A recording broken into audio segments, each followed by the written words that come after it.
Pension diesel rate వెంటనే తగ్గించాలి. Pension diesel rate వెంటనే తగ్గించాలి. అలాగే టోల్ ట్యాక్స్లు తగ్గించాలి డీజిల్ రేట్లని తగ్గించాలి పెట్రోల్ డీజిల్ రేట్లు వెంటనే తగ్గించాలి. For every person, for even a common person to even a transporter, everyone is facing this big issue.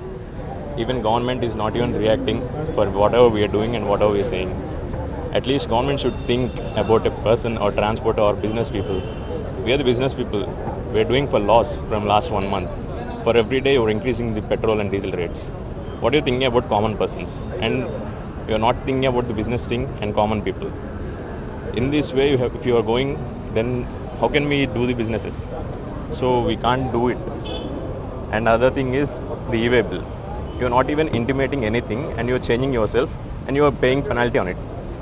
Before that, there is a time period which everyone knows, and after that you have passed a GO and it has been shortened.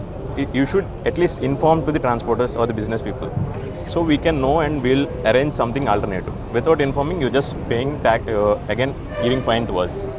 This is big problem. And what do you think? We are getting losses and you're paying taxes on for us only.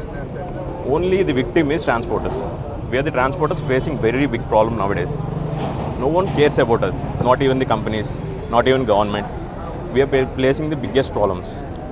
And the next thing is the scrap issue. The 15-year scrap policy is not an required thing. There are many other issues required than that. 15 years issue, you can take it after think about some time, but it's not required right now. There is nothing use of bringing that policy.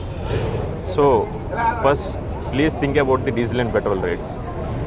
Just think about it and give us some required, some nominates, what's that? At least some hope that you are going to decrease these rates.